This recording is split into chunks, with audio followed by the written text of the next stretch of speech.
Salmo de número 93, toda a igreja a uma só voz, anunciando esse Deus que adoramos, que reina, que é fiel,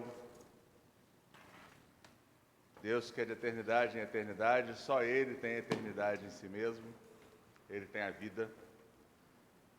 Assim que os irmãos forem encontrando, vamos ficando de pé, para todos lermos juntos.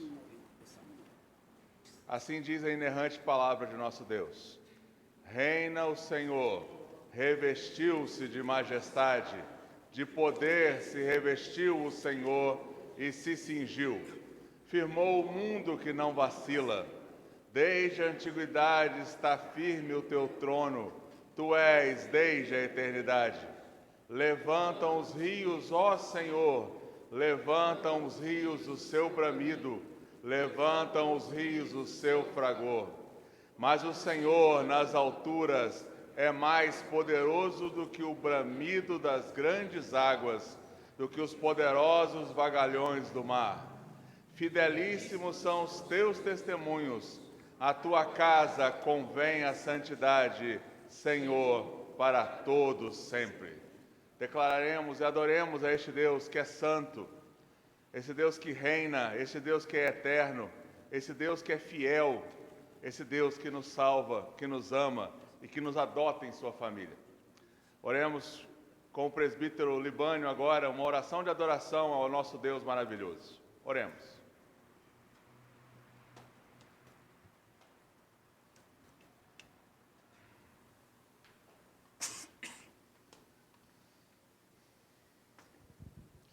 Te adoramos, Senhor, porque o Senhor é o nosso Deus, Deus grandioso, Deus misericordioso e Deus que nos ama e que nos trouxe aqui nesta noite para adorá-lo, para louvá-lo, pois somente Tu, Senhor, é digno do nosso louvor, da nossa adoração, Senhor. Esteja, ó Pai, aqui conosco, Deus, nos usando, ó Pai, como instrumento em Tuas mãos, ó Pai, para sermos usados por Ti, ó Deus, através dos louvores, através da palavra, ó Deus, de tudo aquilo que vai ser feito aqui nesta noite, ó Deus, pois tudo aqui é feito para a honra e glória do Teu santo nome, Senhor. Que o Senhor esteja sendo uma noite, ó Pai, onde aqueles que estão aqui que ainda não Te conhecem, ó Pai, que possa ser uma noite de aceitação ao Teu nome, ó Deus.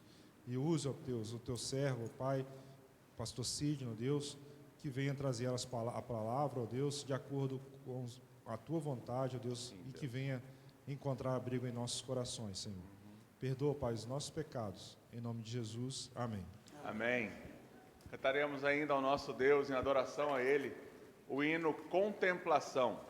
Hino do Inário Novo Cântico, de número 13. Contemplação.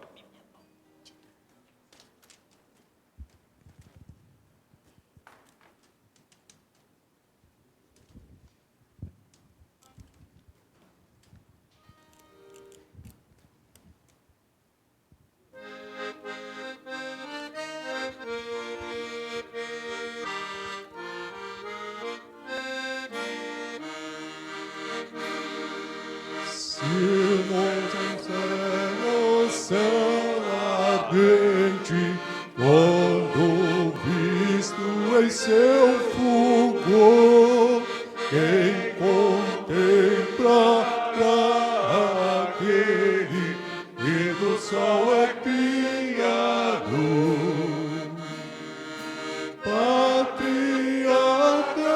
não puderam o seu rosto contemplar. Chegou a ver-o antes mesmo de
céu.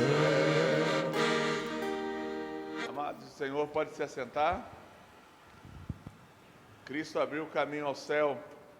Cristo que cumpriu perfeitamente todos os mandamentos e nos livrou da maldição que estava sobre o não cumprimento dos mandamentos, mas não nos tirou dos mandamentos dele mesmo, pois foi ele que inspirou a palavra, ele que inspirou os mandamentos. E quando ele nos chama à santidade, quando ele declara o como devemos amá-lo, ele mesmo diz que devemos amá-lo através dos mandamentos. Irmãos, nessa leitura da lei, eu convido vocês a abrirem a Bíblia na Epístola do Apóstolo Paulo aos Efésios, capítulo 6. Estamos tratando do 5º mandamento da lei, e aqui nós temos a expressão paulina daquilo que está escrito no Êxodo, capítulo 20, versículo 12, e Deuteronômio, capítulo 5, versículo 16, mas nós leremos hoje Efésios, do 1 ao 4, no capítulo 6. Assim diz a palavra inerrante de nosso Deus: Filhos, obedecei a vossos pais no Senhor, pois isto é justo. Honra a teu pai e a tua mãe, que é o primeiro mandamento com promessa, para que te vá bem e sejas de longa vida sobre a terra. E vós, pais, não provoqueis os vossos filhos à ira, mas criai-os na disciplina e na admoestação do Senhor. Temos visto na apresentação do que diz o nosso símbolo de fé, o catecismo maior nas perguntas. Hoje serão as perguntas 128 e a 130, que os teólogos de Westminster, de qual nós somos herdeiros dessa teologia reformada, apresentam este ponto como a questão de pais e filhos serem aqueles que têm oposição de liderança sobre alguém, os pais também, e aqueles que são chamados de inferiores, aqueles que estão sobre a liderança de alguém, sobre o comando de alguém. Mas tudo começa, obviamente, com o núcleo familiar, porque é a primeira criação de Deus em relação à estrutura da sociedade, é a família. Então nós vemos aqui nesse texto que acabamos de ler do apóstolo Paulo, que ele repete os mandamentos em relação aos filhos para os pais, mas ele acrescenta no versículo 4 um mandamento para os pais, para os superiores. Já vi muitos pregadores aplicarem este texto apenas a questão de você irritar seu filho, onde diz: vós pais não provoqueis vossos filhos à ira, mas criai-os na disciplina e na demonstração do Senhor. Já vi muitos pregadores dizendo que os pais não devem ficar irritando seus filhos, provocando-os, para que eles reajam de uma maneira que não seja adequada.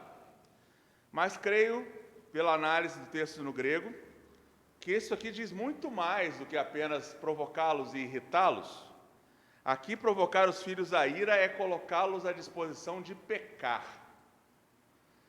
A ira que está sendo colocada aqui é a ira de Deus.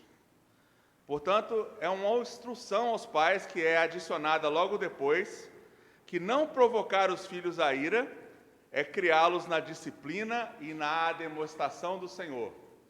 É um dever dos superiores, e assim também dos pais, principalmente, que criem seus filhos na disciplina e na palavra de Deus, para que eles sejam então protegidos de sofrerem a ira de Deus contra o pecado.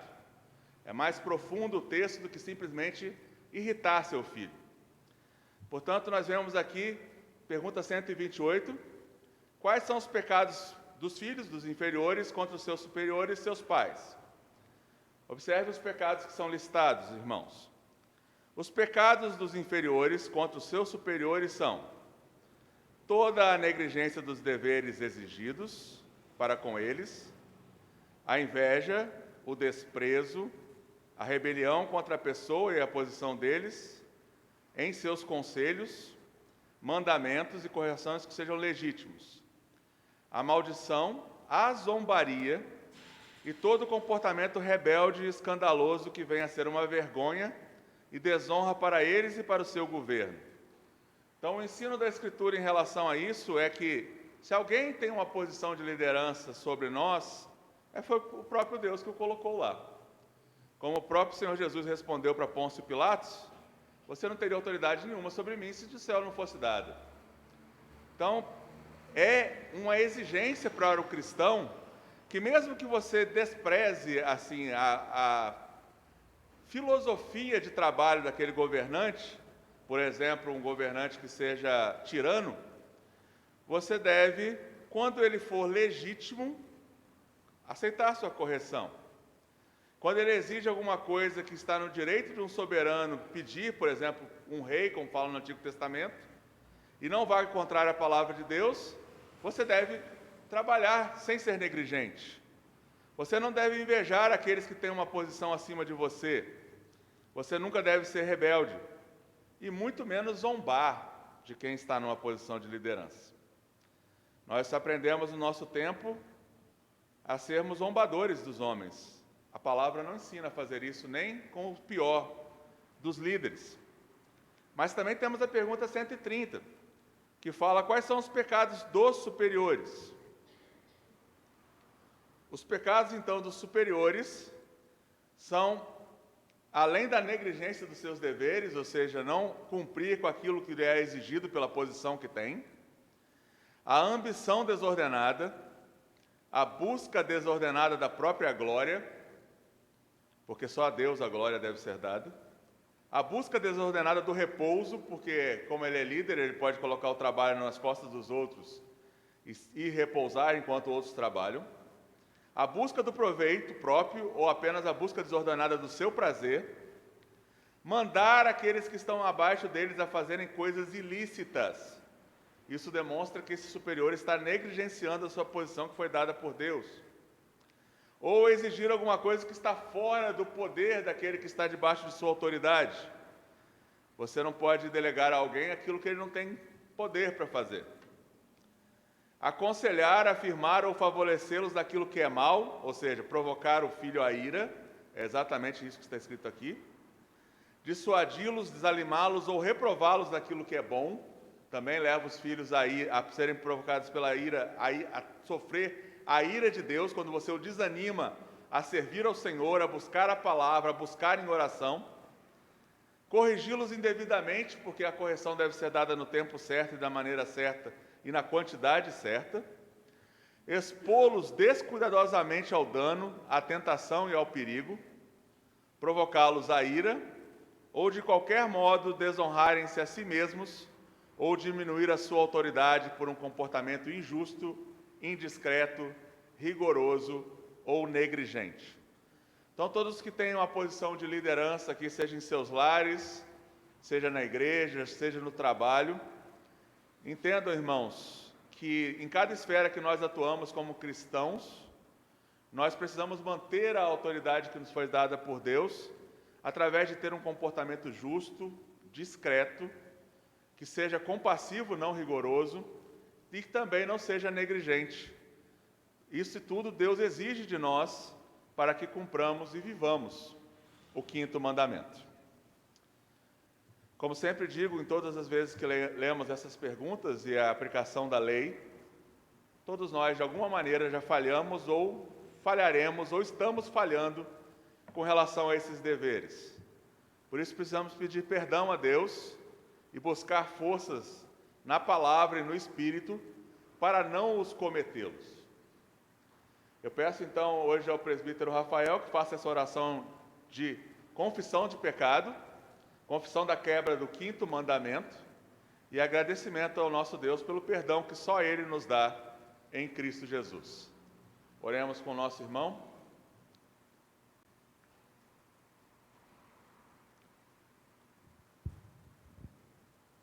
Santíssimo Deus, único digno de toda a honra e toda a glória, Pai, nos prostramos diante de Ti agora, Pai, nesse culto de adoração ao Seu nome, para pedir perdão dos nossos pecados, Pai. Como estamos estudando nesse momento, Pai, aprendermos, Pai, a como obedecê-lo da forma que o Senhor nos instrui através da Tua palavra. A gente pede, Pai, que o Senhor possa ter compaixão de nós, Pai, com Tua misericórdia que se renova a cada manhã. A gente pede, Pai, para que os nossos pecados sejam perdoados pelo Senhor. Pai, nos perdoa, tem piedade de nós, perdoa a nossa multidão de pecados, Pai, tantos pecados por negligência, Pai, muitos pecados por ação incorreta, Pai, mas em geral tanta desobediência que nós, Pai, ainda temos diante de Ti, Pai. Nós nos arrependemos nesse momento, Pai. Nós pedimos, Pai, que o Senhor possa, através do Teu Espírito, continuar nos direcionando segundo a Tua boa, perfeita e agradável vontade, Pai. Essa é a nossa oração nessa noite e em favor do Seu Filho Jesus, Pai, que a gente ora. Amém. Amém. Ainda agradecendo ao nosso Deus pelo perdão que Ele nos providencia, cantemos o hino do Inário Novo Cântico, Coração Quebrantado. Hino do Inário Novo Cântico de número 67. Que o Senhor quebrante o nosso coração para sermos cada vez mais sensíveis à voz do Espírito Santo falando através da palavra.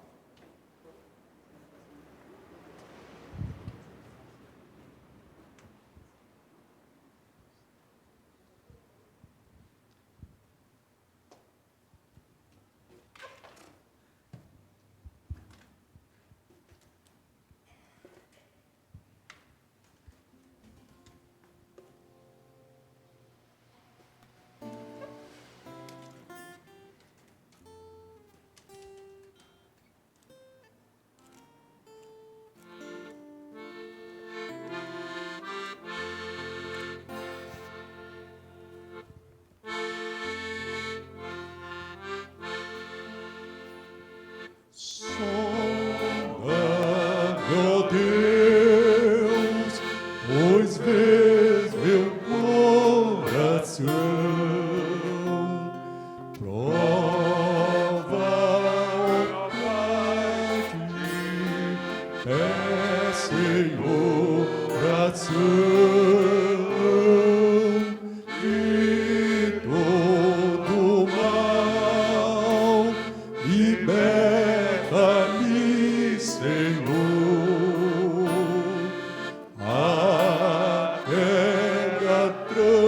Transgressão que oculta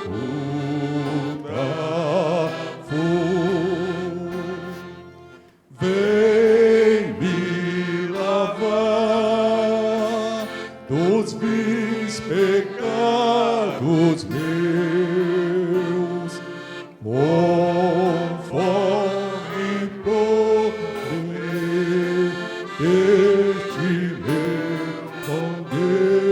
Deus, faz-me arder e consumir de amor, pois quero te magnificar, Senhor. Todo meu ser não considero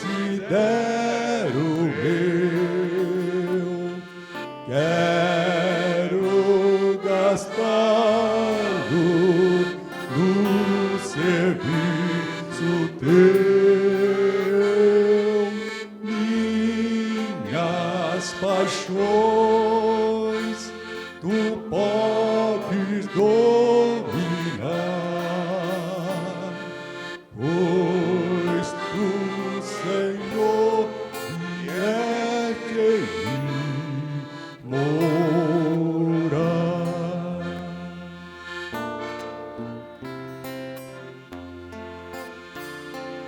Lá do alto céu, o avivamento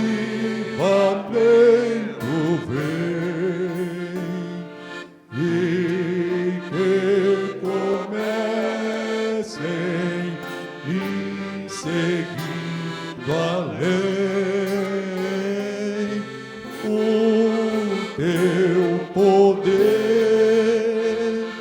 as bênçãos, teu favor, concede aos que são teus, ó Pai de amor.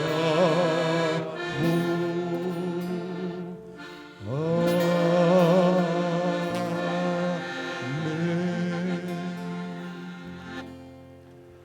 Amados do Senhor, o mesmo Deus que nos justifica e nos perdoa em Cristo Jesus, também ouve as nossas orações que nos deve levar a conscientemente interceder pelos homens.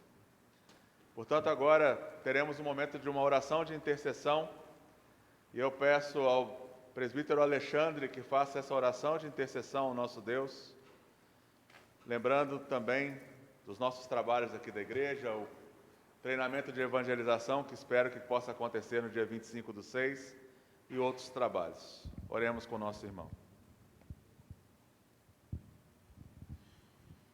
Senhor Deus, Pai amado, diante de Ti nos colocamos, Pai, para louvar o Teu nome, pois o Senhor é o único digno de honra, glória e adoração, Senhor. Colocamos, Pai amado, nas Tuas mãos, Senhor. Intercedemos, Pai amado, pela nossa igreja, Pai. Esteja nos direcionando, Senhor, nos nossos trabalhos, Senhor.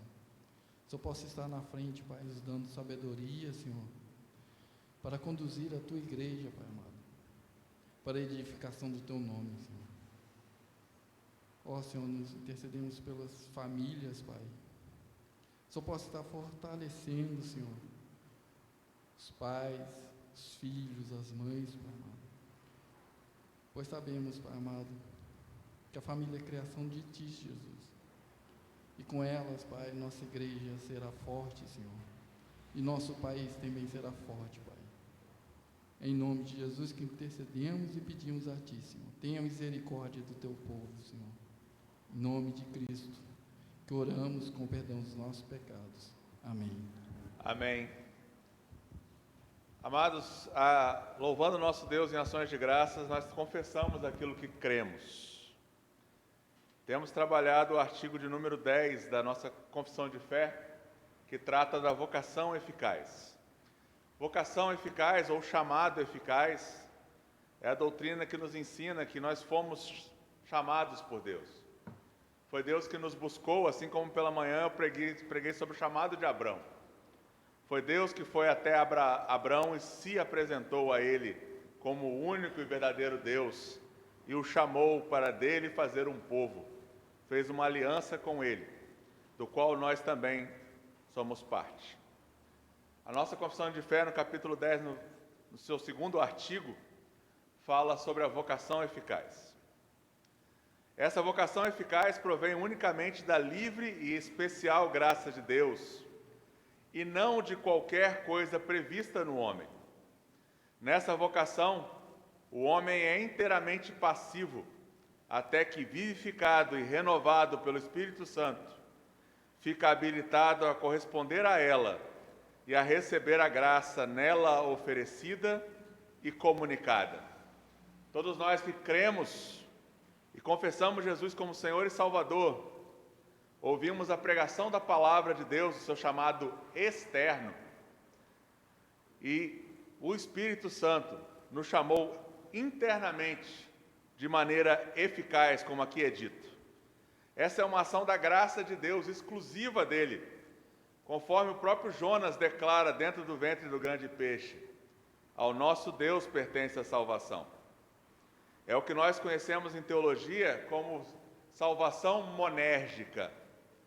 O Pai elegeu um povo, o Senhor Jesus comprou esse povo, e o Espírito Santo de Deus aplica eficazmente esse chamado, renovando, regenerando aquele que estava morto, fazendo que ele nasça de novo pelo Espírito e fique então habilitado a corresponder a esta graça de Deus e declarar Jesus como Senhor e Salvador. Todos nós, irmãos, assim como Abrão, fomos chamados por Deus, pelo Deus Espírito Santo em nossos corações, através da pregação da palavra, porque a fé vem pelo ouvir, e pelo ouvir da palavra de Deus. O apóstolo Paulo, escrevendo a Tito, no seu capítulo de número 3, a partir do versículo 4, fala dessa aplicação da vocação eficaz em nossas vidas. Assim diz a Escritura Sagrada: quando, porém, se manifestou a benignidade de Deus, nosso Salvador, e o seu amor para com todos, não por obras de justiça praticadas por nós, mas segundo a sua misericórdia, Ele nos salvou mediante o lavar regenerador e renovador do Espírito Santo, que Ele derramou sobre nós ricamente por meio de Jesus Cristo, nosso Salvador, a fim de que, justificados por graça, nos tornemos seus herdeiros, segundo a esperança da vida eterna. Esse novo nascimento, que é a regeneração do Espírito em nós, é que é chamado de vocação eficaz. Que essa doutrina da graça seja uma doutrina que faça morada em nossos corações e nos dê a certeza de que naqueles momentos em que nós nos sentimos mais sobriamente longe de Deus, é a promessa dEle, é a aliança que Ele tem conosco, que nos garante a salvação. Ainda louvando ao nosso Deus em ações de graças, traremos agora nossos dízimos e ofertas. Enquanto traremos nossos dízimos e ofertas, cantaremos a música Te Agradeço, com o nosso grupo de música e louvor. Assim que os irmãos começarem a tocar os instrumentos, meus irmãos amados, vamos ficar de pé para cantar, agradecendo ao nosso Deus. Temos muito a agradecer ao nosso Deus.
promessas e tudo que és, eu quero te agradecer com todo o meu ser.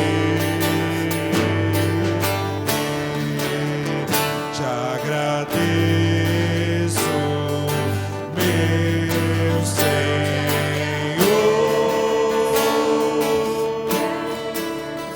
Te agradeço.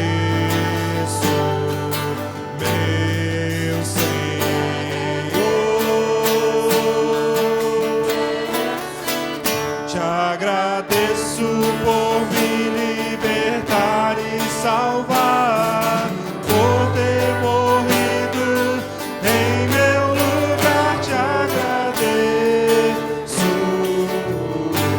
Jesus, te agradeço,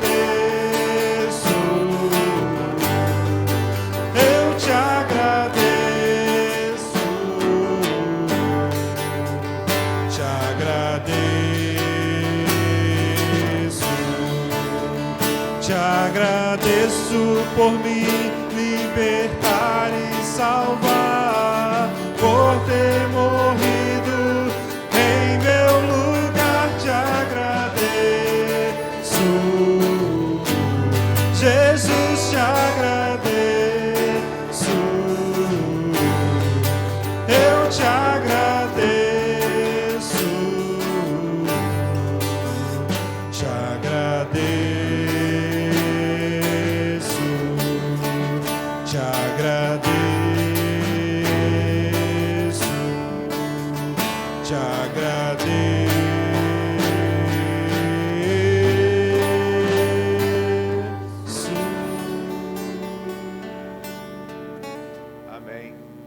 agradecer com o nosso irmão diácono ao nosso Deus por aqueles recursos que Ele nos dá e pedir a iluminação do Senhor sobre nós durante a pregação da palavra. Oremos.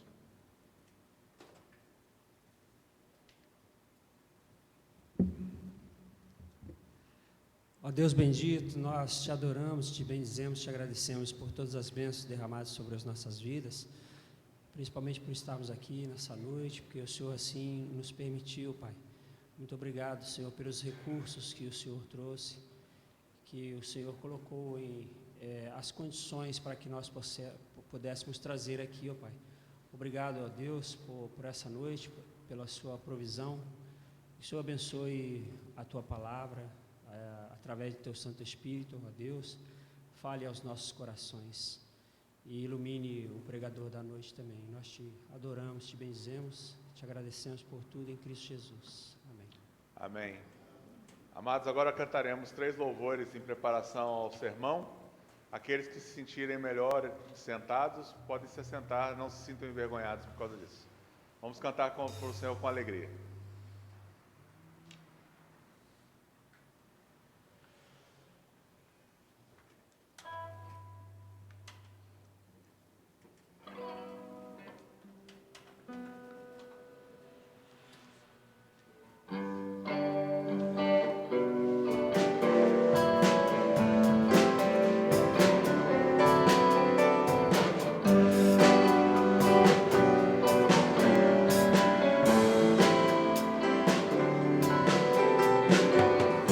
Hoje é dia de celebrar ao nosso Salvador. Cantaremos em uma só voz que Cristo é o nosso Senhor. Jesus nos deu um novo coração, Ele nos libertou. Te adoramos e rendemos louvores, louvores de gratidão. Acalma o mar, nos faz navegar nas tranquilas águas. Eu sei, posso sentir tua graça e poder inundando os corações. Ele é o Rei dos Reis, princípio e fim.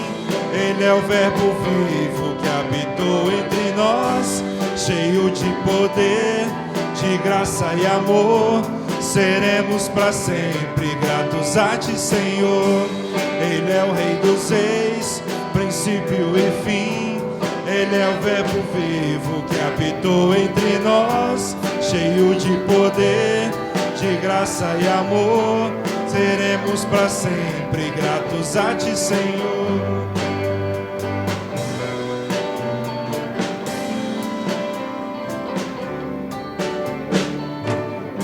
Hoje é dia de celebrar ao nosso Salvador. Cantaremos em uma só voz que Cristo é o nosso Senhor. Jesus nos deu um novo coração, Ele nos libertou. Te adoramos e rendemos louvores, louvores de gratidão.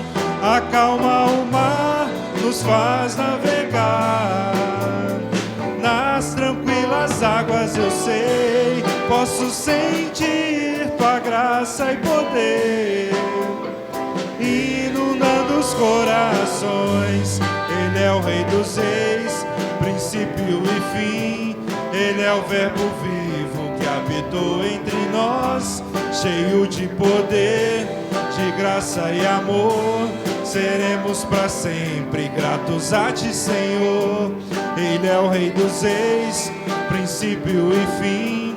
Ele é o Verbo vivo que habitou entre nós, cheio de poder, de graça e amor. Seremos para sempre gratos a ti, Senhor. Seremos para sempre gratos a ti, Senhor. Seremos para sempre gratos a ti, Senhor.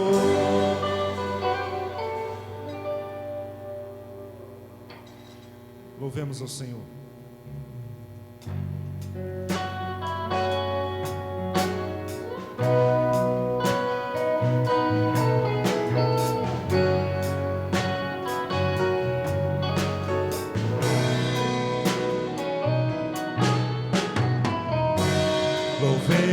Louvemos ao Senhor.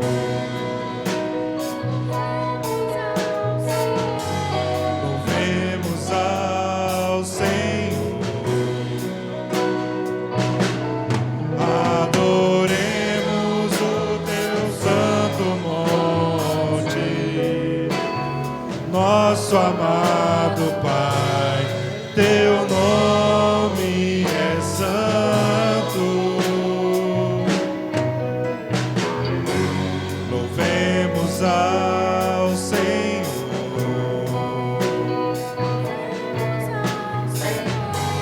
Louvemos ao Senhor.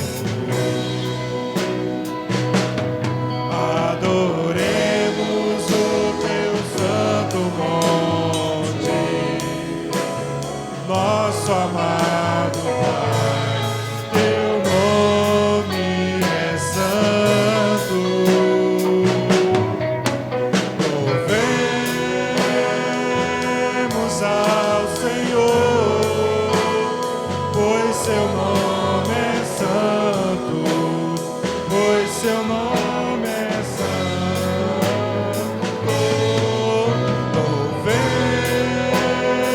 Louvemos ao Senhor, pois seu nome é santo, pois seu nome é santo.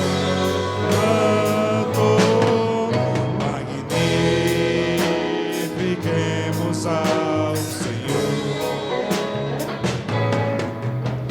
ao Rei que é digno de louvor. Excelso, supremo, digno de louvor. Excelso, supremo, digno de louvor. Hosana, Hosana, Hosana ao nosso Rei. Hosana, Hosana, Hosana ao nosso Rei. Cristo é a nossa vida, o motivo do louvor em nosso novo coração. Pra morreu a sua morte, pra vivermos sua vida, nos trouxe grande salvação. Hosana, Hosana, Hosana ao nosso Rei. Hosana, Hosana, Hosana, Hosana ao nosso Rei.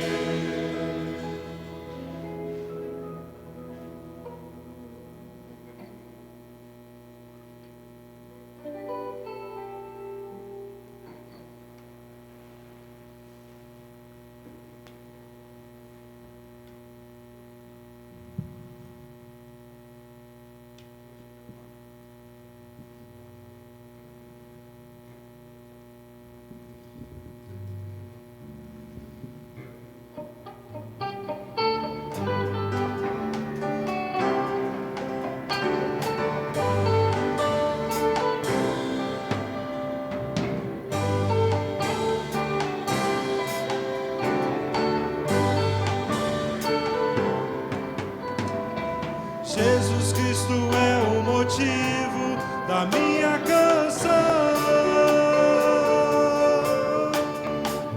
Outra razão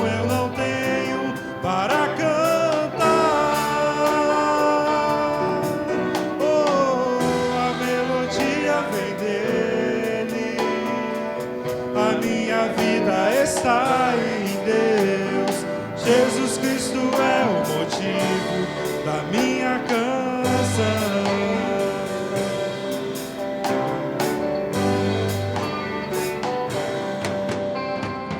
Jesus Cristo é o motivo da minha canção. Outra razão eu não tenho para cantar. Oh, a melodia vem dele. A minha vida está em Deus. Jesus Cristo é o motivo da minha canção.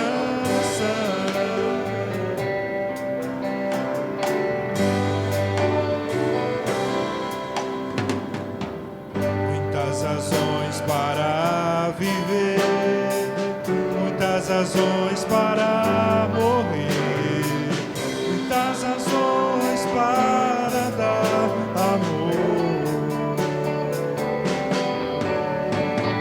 Nem sempre se sabe os porquês, a vida passa com rapidez, cada momento aproveitarei para dar minhas canções, oferecer minhas orações, entregar minha vida inteira a quem tudo me dá. Jesus Cristo é o motivo da minha canção. Outra razão eu não tenho para cantar. Oh, a melodia vem dele. A minha vida está em Deus. Jesus Cristo é o motivo da minha canção. Jesus Cristo é o motivo da minha canção. Jesus Cristo é o motivo da minha canção.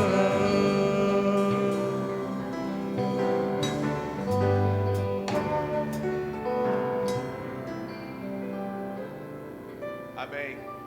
Jesus Cristo é o motivo da nossa canção e também é o motivo da nossa pregação.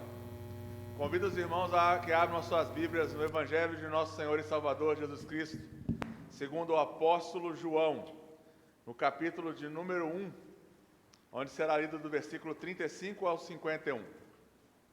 Evangelho de nosso Senhor e Salvador Jesus Cristo, segundo o seu apóstolo João, capítulo 1, dos versículos 35 ao 51.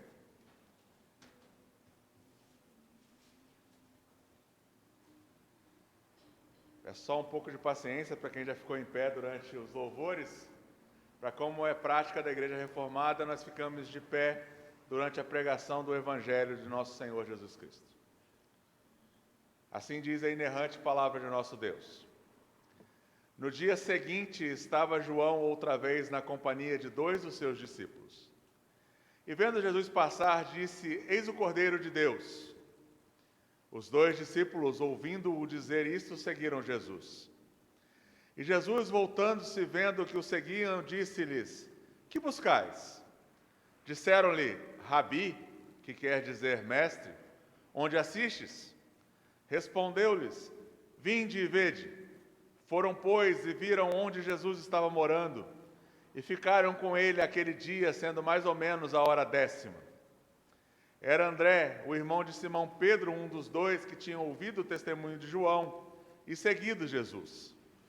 Ele achou primeiro seu próprio irmão Simão, a quem disse: Achamos o Messias, que quer dizer Cristo, e o levou a Jesus. Olhando Jesus para ele, disse: Tu és Simão, o filho de João, tu serás chamado Cefas, que quer dizer Pedro.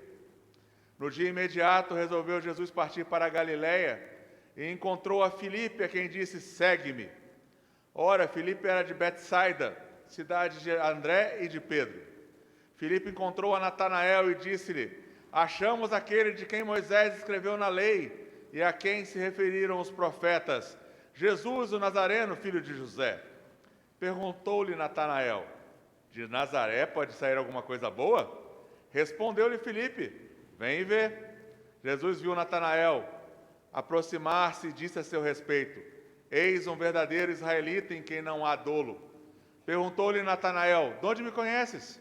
Respondeu-lhe Jesus: antes de Filipe te chamar, eu te vi quando estavas debaixo da figueira. Então exclamou Natanael: mestre, tu és o Filho de Deus, tu és o Rei de Israel. Ao que Jesus lhe respondeu: porque te disse que te vi debaixo da figueira, crês? Pois maiores coisas do que estas verás. E acrescentou: em verdade vos digo, que vereis o céu aberto e os anjos de Deus subindo e descendo sobre o Filho do Homem. Podem se assentar. Vamos orar mais uma vez, amados irmãos. Santo, maravilhoso, bendito, Salvador, nosso Senhor Jesus Cristo, nosso Redentor divino humano. A Ti glorificamos em nossas canções, a Ti buscamos em nossas orações e em Teu nome oramos. E o Senhor é o tema de nossa pregação nessa noite. Santo e amado Deus, usa a Tua santa palavra inspirada, registrada para que nós conheçamos mais de Ti, naquilo que Tu mesmo queres que conheçamos ao Senhor. Abençoando este povo aqui reunido e aqueles que ouvem esta mensagem através de outros meios, para que o Teu nome seja exaltado, para que a vocação que o Senhor mesmo nos dá através do Santo Espírito seja reconhecida por cada homem e mulher cristão, e todos entendam que devem louvar-Te por sua salvação, pela obra feita na cruz, pela eleição antes da fundação do mundo e pela aplicação da palavra no tempo. Ó Santo Deus, usa, Senhor Deus, esse instrumento fraco, mas totalmente entregue em Tuas mãos, para falar ao Teu povo, o Teu rebanho, aquele povo que compraste com Teu sangue precioso na cruz. Em nome de quem oramos, nosso amado Redentor Jesus Cristo. Amém. Irmãos, continuando a nossa harmonia dos evangelhos, nós temos aqui o texto que mostra quando os primeiros discípulos começaram a seguir Jesus. Quando nós lemos os evangelhos em separado, cada um da perspectiva do evangelista, parece que a primeira vez que Jesus chamou os seus discípulos foi quando se encontrou, por exemplo, com Pedro e disse para ele deixar as redes e segui-lo. Mas, na verdade, quando se faz uma harmonia de todo o evangelho, este aqui é o primeiro encontro de Jesus com seus futuros discípulos. Portanto, o tema dessa mensagem é o Rabi e os seus primeiros discípulos. E eu usei colocar o termo Rabi, porque o Rabi era aquele que era o professor na sinagoga judaica. O Rabi era alguém que era ordenado após fazer todo um curso teológico na sinagoga e com rabinos mais velhos. E a forma de ordenação de um Rabi não era através da unção com óleo, mas sim através da imposição de mãos. Isso quer dizer que Jesus foi consagrado, ordenado a Rabi numa sinagoga? Não. Jesus foi reconhecido como mestre e rabino, o Rabi por excelência, exatamente porque ele pregava como quem tinha autoridade e não como aquele que aprendia de outros para poder falar da palavra de Deus. Afinal de contas, o nosso Redentor divino humano era o próprio Deus, que assumiu uma natureza humana junto com a sua natureza divina, sendo apenas uma pessoa, a pessoa do Redentor. Nós estamos então caminhando pelo Evangelho através dessa harmonia. Vimos Jesus ser tentado, vimos João testemunhando de Jesus, e agora vemos novamente, a partir do versículo 35, João dando novamente o testemunho que Jesus é o Cordeiro de Deus. Se você olhar na própria página que você está agora, no versículo 29, você vai ver que João já tinha dito: eis o Cordeiro de Deus que tira o pecado do mundo. Mas naquele momento, antes de Jesus ser batizado, mesmo com esse testemunho de João, ninguém o seguiu. Quando João repetiu o seu testemunho, aqueles 2 discípulos que estavam com ele seguiram imediatamente a Jesus Cristo. Isso nos mostra, irmãos, que estes homens que já tinham ouvido esse mesmo testemunho precisaram ser convencidos através da ação do Espírito Santo para que eles desejassem seguir a Jesus. Isso que acabamos de ler é chamado de vocação eficaz. Isso que eu preguei pela manhã no chamado de Abrão é vocação eficaz. Nós somos instrumentos de Deus, como João foi, para testemunhar de Cristo, para que as pessoas sejam chamadas internamente pelo Espírito Santo. A fé vem pela pregação da palavra. É só através da pregação da palavra que as pessoas são levadas à conversão, através da ação do Espírito Santo no tempo de Deus. Cada um de nós foi chamado, e cada um daqueles que ainda serão chamados também serão chamados.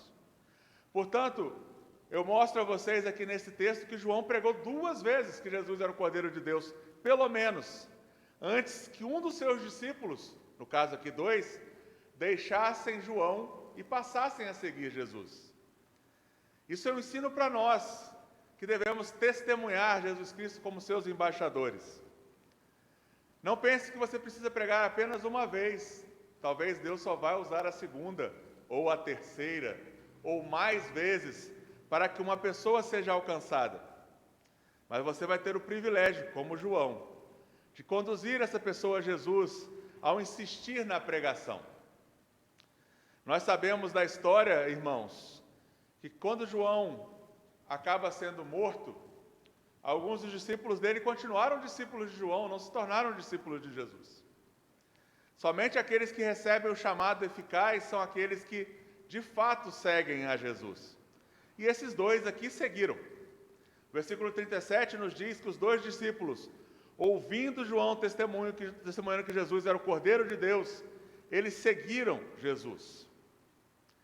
E Jesus, observando que esses 2 homens o seguiam, ele fez uma pergunta para que eles anunciassem o que eles estavam tendo ali no coração. Ele pergunta a eles: que buscais? O que nós temos buscado na vida, irmãos? Aqui, esses 2 discípulos resolutamente decidiram seguir a Jesus Cristo, o Cordeiro de Deus que estava sendo anunciado por João Batista. Você diariamente tem feito a mesma coisa? Você diariamente tem respondido a Cristo quando você vai a Ele em oração e Ele te pergunta: que buscais? Você tem dito: Rabi, onde assistes? Rabi, onde tu queres que eu esteja com o Senhor? Aonde na tua palavra está revelada aquela tua vontade para mim? Você tem buscado essas coisas em oração? Quando você se dobra diante de Deus? Ou você tem buscado apenas coisas materiais? Você tem buscado só coisas que mantêm a sua vida ou que possam te dar um conforto maior? Ou você tem buscado um relacionamento íntimo com Jesus Cristo? Esses 2 discípulos quiseram ir aonde Ele estava. Quiseram passar tempo com Ele. Por isso eles perguntaram e anunciaram Ele já como Rabi, mesmo Ele não ter sido ordenado pela ordem rabínica judaica, como mestre para a vida deles, eles queriam passar tempo. Então, onde o Senhor está? Onde o Senhor assiste? Hoje nós sabemos que o nosso Senhor e Salvador Jesus Cristo está à direita de Deus Pai no céu como nosso intercessor e sumo sacerdote. Mas nós temos buscado a Ele para aprendermos mais dele, como esses discípulos fizeram? Jesus respondeu a eles que tinham esse coração desejoso de aprender de Cristo.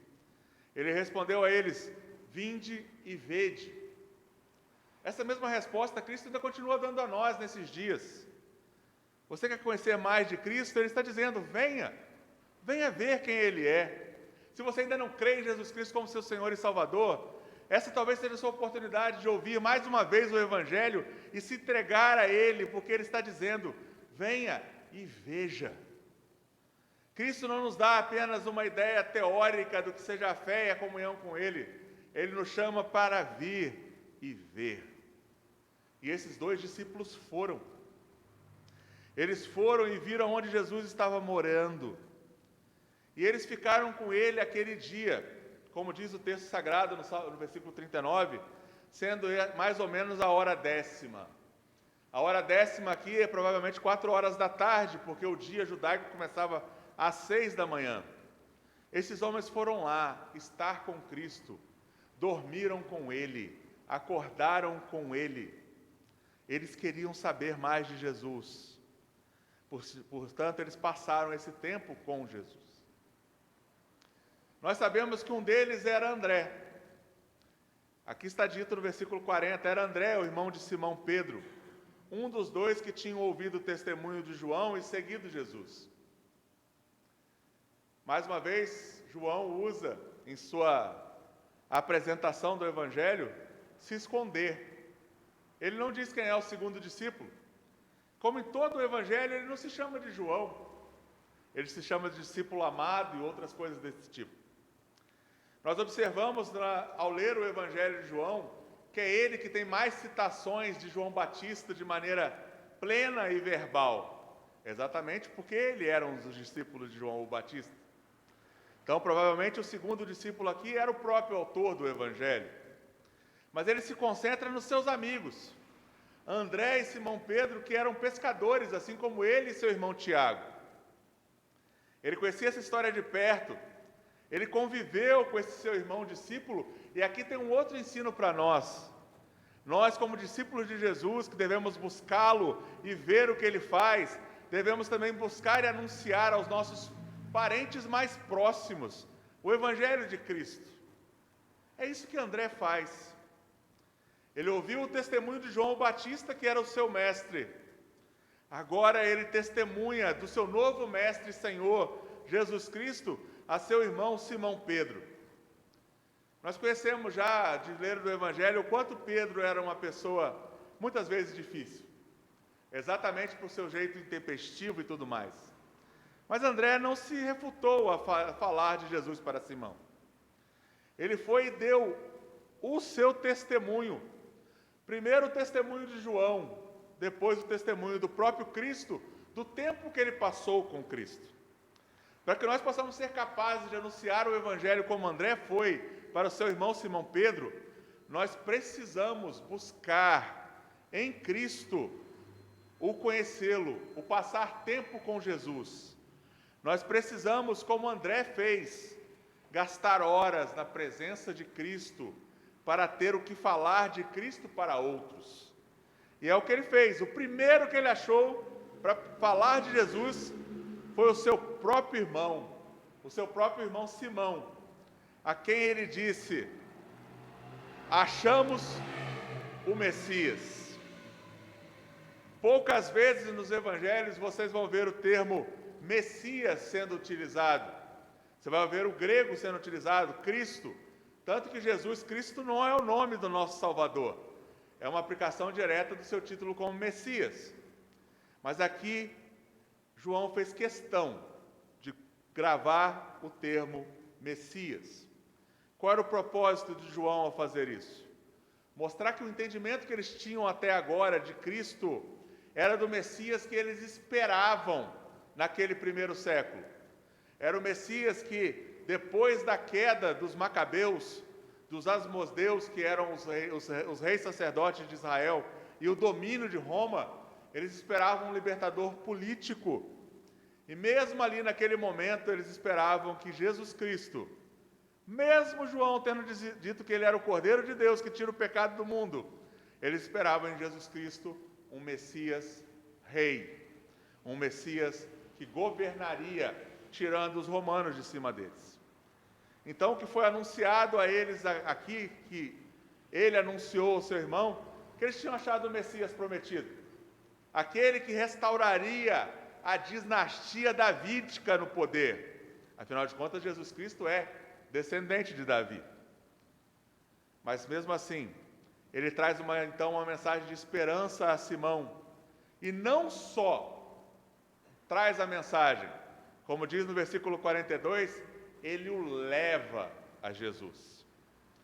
Portanto, amados irmãos, o que nós aprendemos do testemunho de André, que devemos aplicar em nossa vida de testemunho, nós devemos anunciar que achamos o Salvador, muito mais do que um Messias político, um rei, sacerdote e profeta, perfeito e pleno, o Filho eterno de Deus, que se encarnou para nos salvar. Devemos anunciar estas coisas e devemos clamar a Deus para que nós sejamos o instrumento dele para levar outros a Jesus. Isso se aplica também ao discipulado que nós devemos fazer, a começar pelos nossos lares. Observe a resposta de Jesus ao ter Simão levado por André à sua presença. Ele olhou para Simão e disse: Tu és Simão, o filho de João. Filho no hebraico é a palavra Bar. Por isso que em outro lugar nós vemos Bar Jonas. Jonas e João são intercambiáveis. Tu és Simão, o filho de João. Tu serás chamado Cefas, que quer dizer Pedro, como está aqui na nossa tradução. Cefas é um fragmento de pedra, não é uma rocha inteiriça.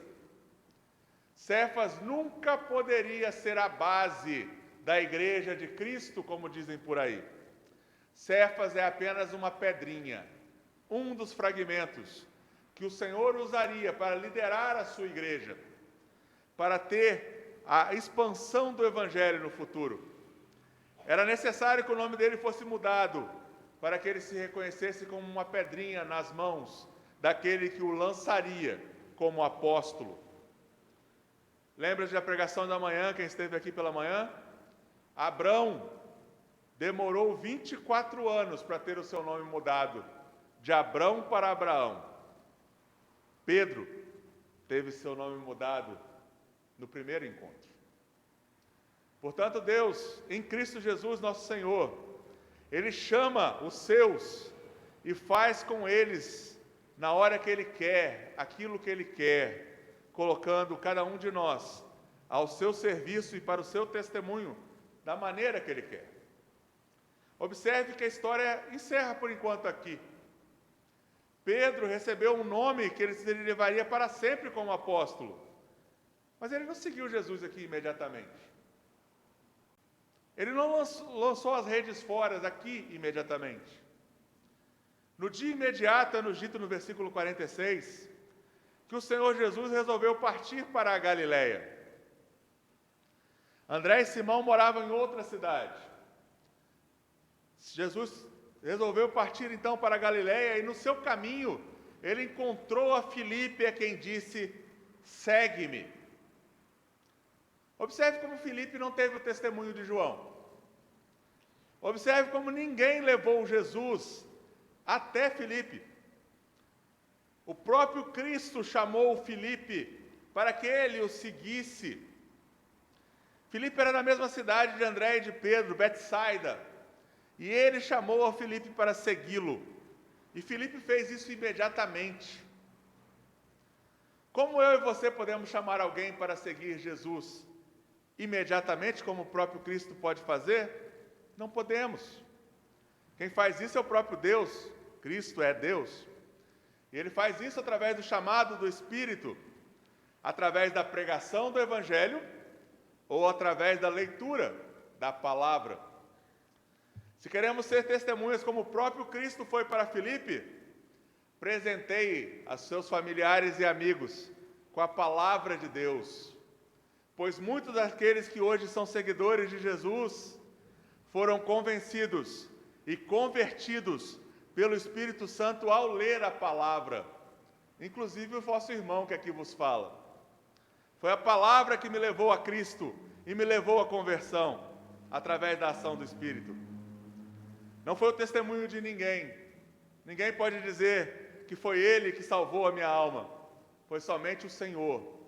E eu não falo isso para glória nenhuma minha, mas para a glória dEle, que é o único que merece toda a honra, toda a glória e todo o louvor por nossa salvação.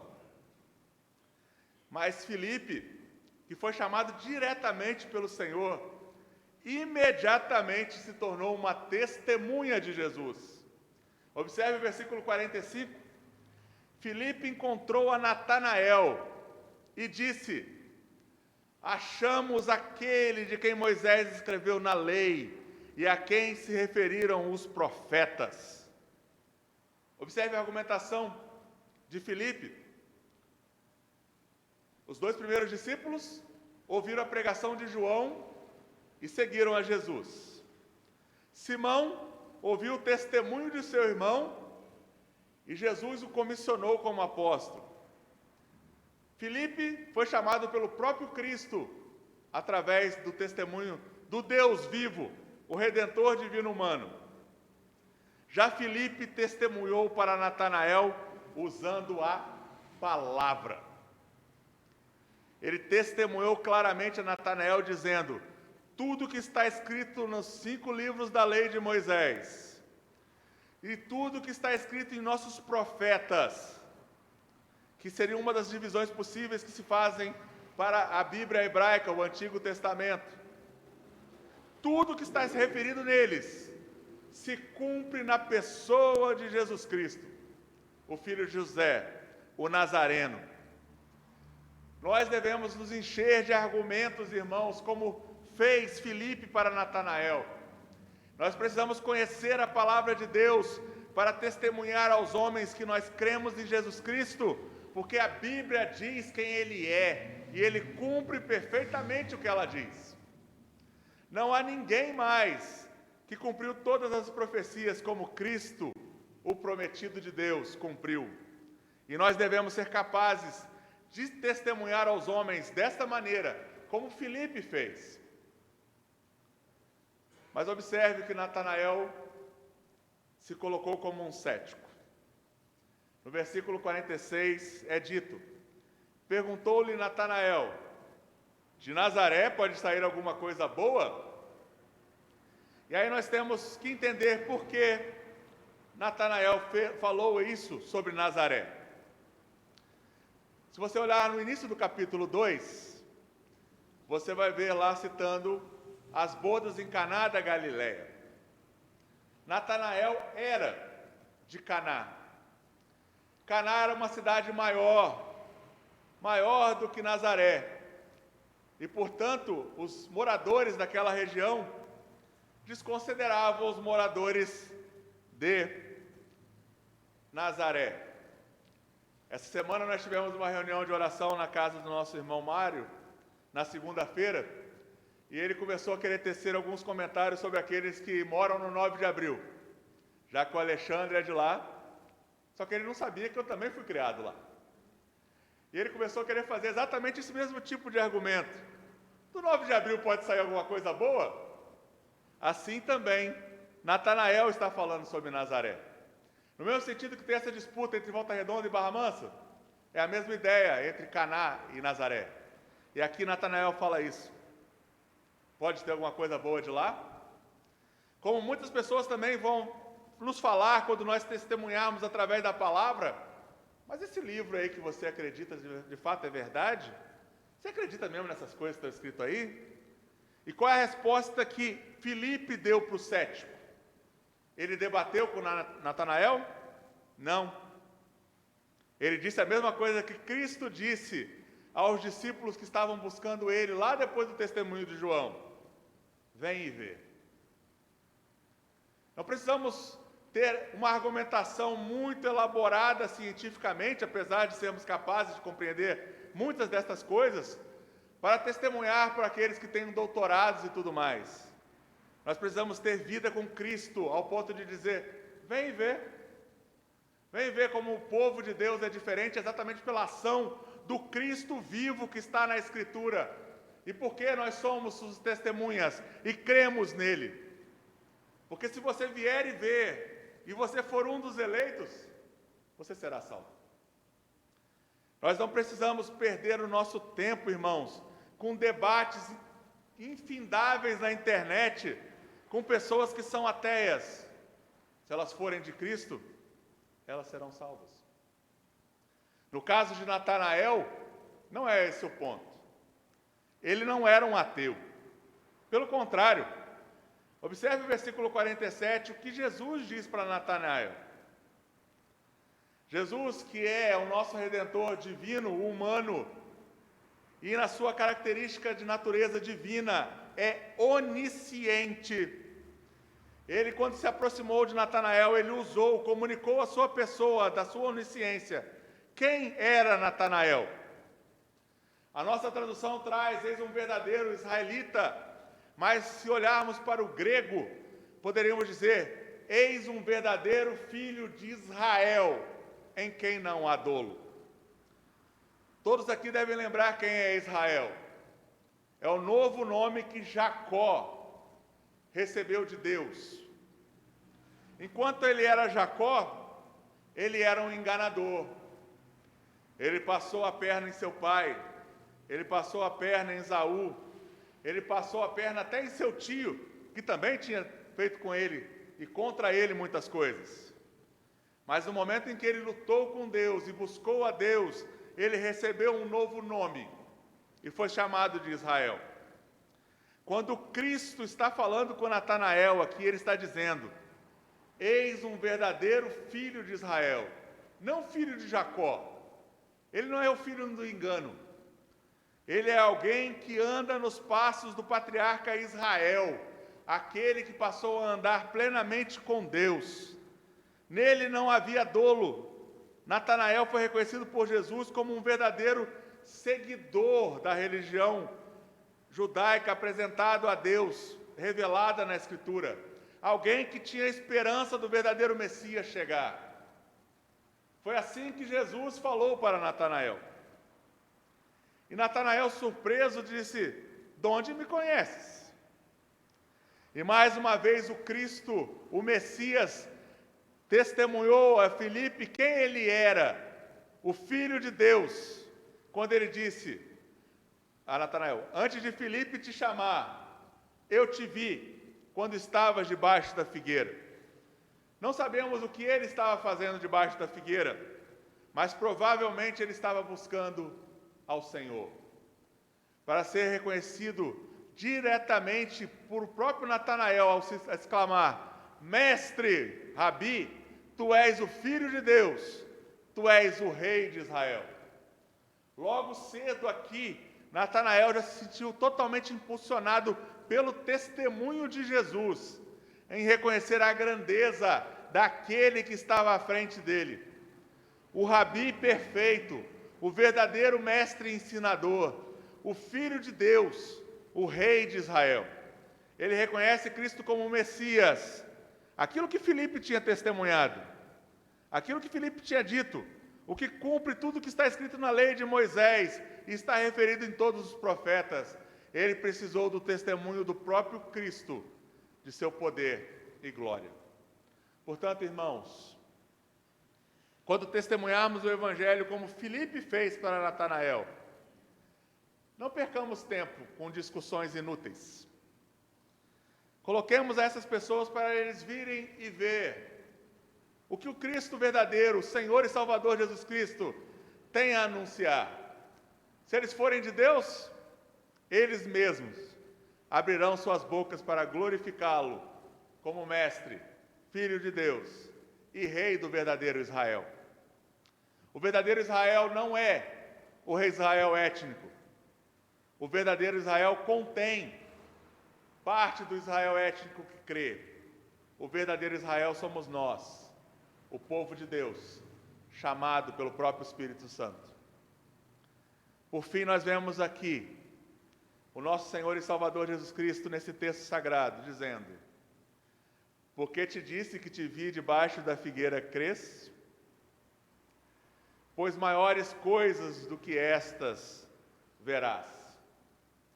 O que Jesus responde para Natanael é a resposta para mim e para você. Cada um de nós cremos por alguma aplicação que o próprio Espírito Santo de Deus fez em nossas vidas. Cada um de nós, no momento de nossas histórias, nós confessamos Jesus como Senhor e Salvador exatamente pela ação dele, ao se mostrar para nós através do Espírito Santo e nos fazer a palavra de Deus pular diante dos nossos olhos, para que os nossos corações fossem transformados e nossas vidas fossem guiadas plenamente por Ele. Mas não é apenas isso que nós já ouvimos, que é o fim do Evangelho para nós. Cristo tem muito mais para nos mostrar em nossas vidas terrenas e muito mais para nos vermos depois no estado intermediário do céu e principalmente na nossa morada definitiva, que é o novo céu e a nova terra, onde o nosso corpo e a nossa alma serão reunidos e glorificados.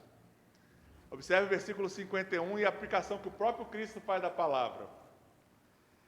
Em verdade vos digo, que vereis o céu aberto e os anjos de Deus subindo e descendo sobre o Filho do Homem. Ele está citando a mesma visão que Jacó e Israel viu. A escada que sobe até o céu, e os anjos de Deus sobem e descem através dela, sobre o Filho do Homem, que é um dos termos que o próprio Cristo usa para ele, que é a aplicação do texto de Daniel, onde Daniel diz que viu um como Filho do Homem, anunciando o juízo eterno. Cristo aplica essa passagem da Escritura de quando Israel foi chamado para ser um seguidor do Deus vivo, ele aplica a si mesmo, e aqui ele se aplica a ele mesmo na cruz. A escada que sobe até os céus, a escada que faz anjos subir e descer, e abre o céu para nós, é a cruz do Filho do Homem. É através do sacrifício de Cristo Jesus que qualquer um será salvo, se crer de fato em Jesus, através do testemunho de homens que foram preparados para chamá-los no caminho, do testemunho daqueles que creem em Cristo e por isso testemunham aos seus parentes como André, ao testemunho que vem da palavra de Deus, como foi para Filipe, pois o próprio verbo de Deus, Jesus Cristo, anunciou ele ao Evangelho, ao testemunho que é dado a Natanael, pela onisciência e poder de Deus, que mostra aos homens o caminho da verdade e da vida. Nós precisamos anunciar esse testemunho, irmãos. É isso que essa passagem da harmonia dos evangelhos nos mostram.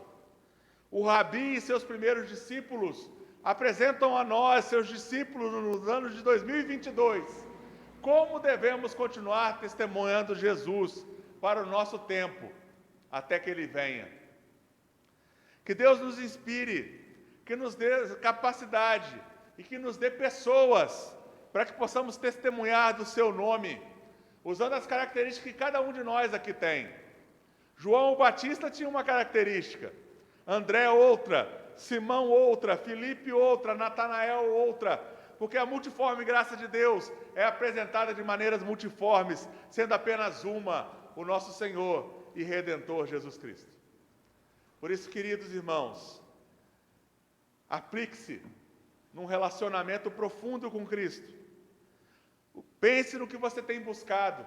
Se você tem buscado mais de Cristo para a sua vida, mais do aprendizado da palavra dEle, mais da sua comunhão com Ele em oração, mais do seu tempo com Cristo, fale mais com Jesus do que com as outras pessoas.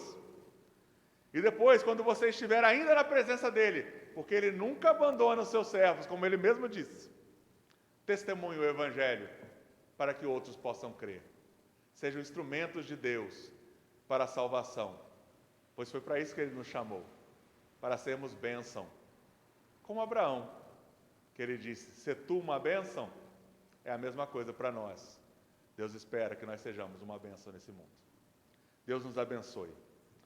Vamos fazer uma oração final, depois encerrar com mais uma leitura bíblica e o tríplice amém. Vamos orar, queridos. Deus, eu te peço, Pai Santo, que nesta semana, todos nós aqui reunidos e todos que nos ouvem, possam dedicar mais tempo à oração, à comunhão contigo no local secreto, à leitura da palavra, aos trabalhos da tua igreja, à comunhão com os outros irmãos. Pai Santo, que nós todos tenhamos um coração respondendo ao que buscais e dizendo, Senhor, nós buscamos a Ti e queremos mais de Ti. Dá-nos graça nessa semana, Senhor Deus. Dá-nos Tua sabedoria para resolvermos tantas coisas que temos para resolver nessa semana. Pai Santo, dá conforto àqueles que estão passando por dificuldades na saúde.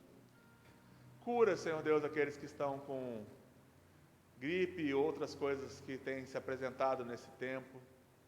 Ó Deus, visita nossos irmãos que estão agora, alguns deles já em casas de repouso, em camas. Ó Pai, dá conforto a estes que já foram tuas testemunhas quando tiveram a oportunidade. Pai Santo, não nos permita, como corpo de Cristo, esquecer nossos irmãos que estão passando necessidade. Não nos permita esquecer dos nossos irmãos que estão passando por perseguição. Mas, principalmente, Pai, não nos permita nos esquecermos daqueles que estão caminhando para a destruição, para o lago de fogo e enxofre.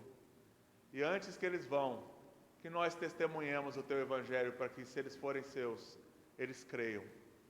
Nenhum dos seus se perderá, é verdade, mas o Senhor mesmo diz que nós devemos testemunhar.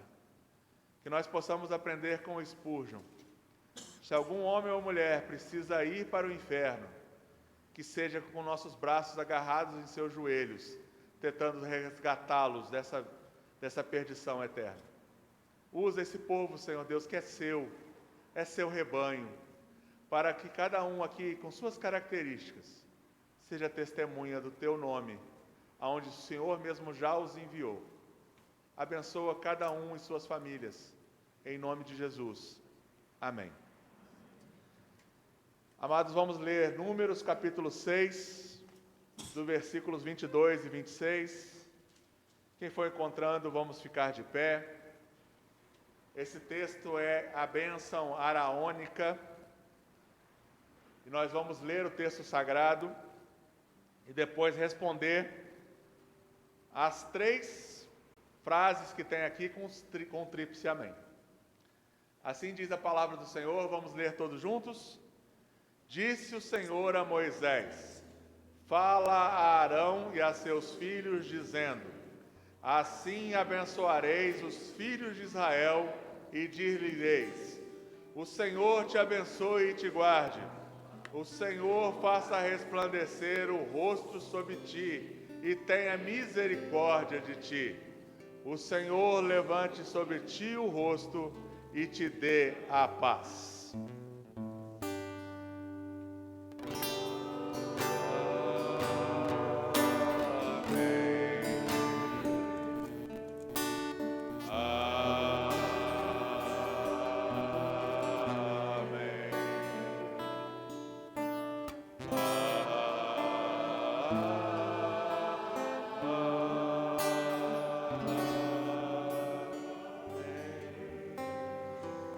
Pode ser